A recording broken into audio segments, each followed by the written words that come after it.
नमस्कार विद्यार्थी मित्रांनो, स्वागत आहे तुमचं गणित शिकूया या यूट्यूब चॅनलमध्ये.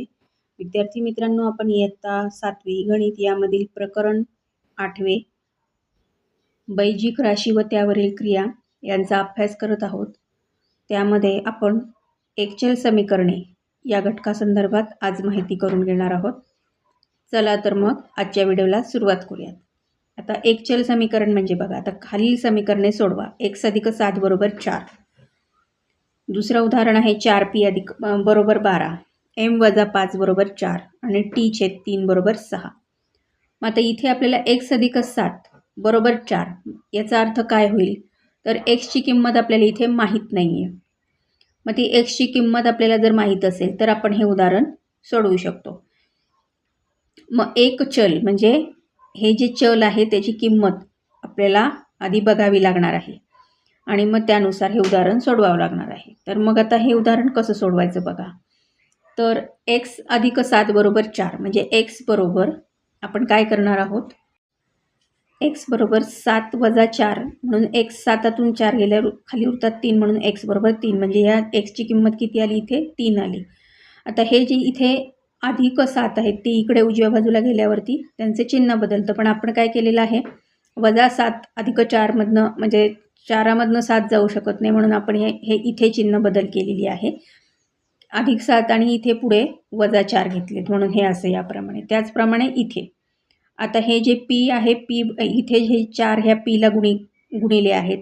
मग हे इथे जर आपण हे p तसंच ठेवले आणि हे 4 इकडे घेतले तर ते भागाकारात जातील म्हणून 12/4. मग 4 आणि जर 12ला भाग दिला तर येतं उत्तर 4 × 12 म्हणजे p बरोबर 3 हे याचं उत्तर आपल्याला मिळतं. हे बघा इथेही याप्रमाणे आपण ही सगळी उत्तरं इथे याची हे प्रश्न हे सोडवले तर उत्तर ही आपल्याला त्याची मिळालेली आहेत. आता इथे हे जे आहे तिथे m - 5 तर हे 5 इथे वजाच आहेत त्यामुळे हे इकडे गेल्यावरती अधिक होणार आहेत म्हणून ते 4च्या पुढे घेतले. इथे जसं होतं की हे अधिक होतं ते वजा होणार होतं म्हणून इथे आपल्याला त्यामध्ये बदल करावा लागला. तसं इथे काही बदल करावा लागणार नाही कारण ते इकडे जाऊन अधिक होणार आहेत. आता जाणून घेऊया. इथे उदाहरण बघा, 2x + 2 = 8 म्हणून 2x + 2 - 2 = 8 - 2 म्हणून 2x = 6 म्हणून x = 3.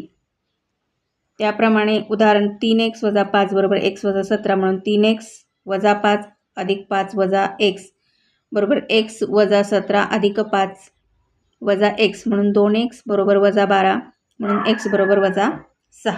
इथे उदाहरण बघा, एका आयताची लांबी ही त्याच्या रुंदीच्या दुपटीपेक्षा 1 सेंटीमीटर जास्त आहे. त्या आयताची परिमिती 50 सेंटीमीटर असल्यास त्याची लांबी किती. आता परिमिती आपल्याला त्यांनी दिलेली आहे आणि रुंदीच्या दुप्पट लांबी आहे असं सांगितलेलं आहे. तर मग इथे रुंदी आपण x मानलेली आहे आणि आयताची लांबी 2x + 1 सेंटीमीटर मग होईल. म्हणजे जर रुंदी x आहे तर लांबी किती होणार, 2x होणार आहे.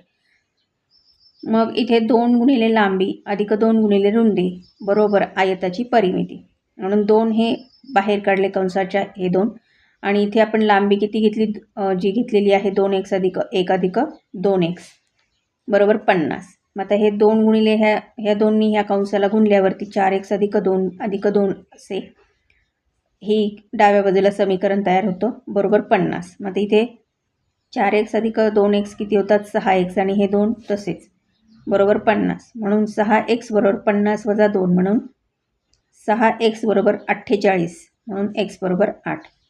म्हणजेच इथे आपल्याला आयताची रुंदी 8 सेंटीमीटर मिळते. मग आयताची लांबीचं सूत्र आपण इथे काय घेतलेलं आहे, सूत्र म्हणण्यापेक्षा आपण काय मानलेली आहे ती 2x + 1 म्हणून त्यामध्ये आपण ही 8 ही किंमत xच्या जागी ठेवायची. 2 × 8 + 1 बरोबर 2 × 8 = 16 + 1 16 16 + 1 किती होतात, 17 म्हणून आयताची लांबी 17 सेंटीमीटर आहे. त्याचप्रमाणे इथे हे दुसरं उदाहरण आहे. एका नैसर्गिक संख्या व तिची लगतची पुढची संख्या यांची बेरीज 69 आहे. तर त्या संख्या कोणत्या. तर एक नैसर्गिक संख्या x म्हणू आपण, पुढची लगतची संख्या काय असणार आहे, x + 1 म्हणून x + दुसऱ्या कंसात x + 1 बरोबर 69, x + x + 1 बरोबर 69 म्हणून 2x + 1 बरोबर 69 म्हणून हे काय करायचे, 2x तसेच ठेवायचे. हा अधिक 1 इकडं काय होणार आहे, चिन्ह बदलून -1 होणार आहे. अधिकचा वजा होणार, म्हणून 2x बरोबर 69 वजा 1, 2x बरोबर 68, म्हणून x बरोबर 34.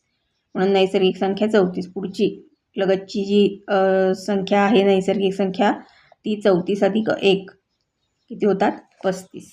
हे लक्षात ठेवायचं की एखादे पद समीकरणातील बरोबर या चिन्हाच्या एका बाजूकडून दुसऱ्या बाजूकडे येत असताना त्याचे चिन्ह बदलावे लागते. जसं मी तुम्हाला सांगितले की जर या बाजूला आहे आणि ते वजा आहे, म्हणजे समजा आता इथे समजा आपण आधी पण 2 उदाहरणं बघितले, तर इथे अधिकचं समजा आहे, तर आपण त्यावरनं समजून घेऊ. हे अधिक 1चे इकडे येताना काय झाले, डाव्या बाजूकडे उजवीकडे येताना वजा झाले. पण हे जर इथे वजा असते तर ते उजव्या बाजूला जाताना अधिक झाले असते.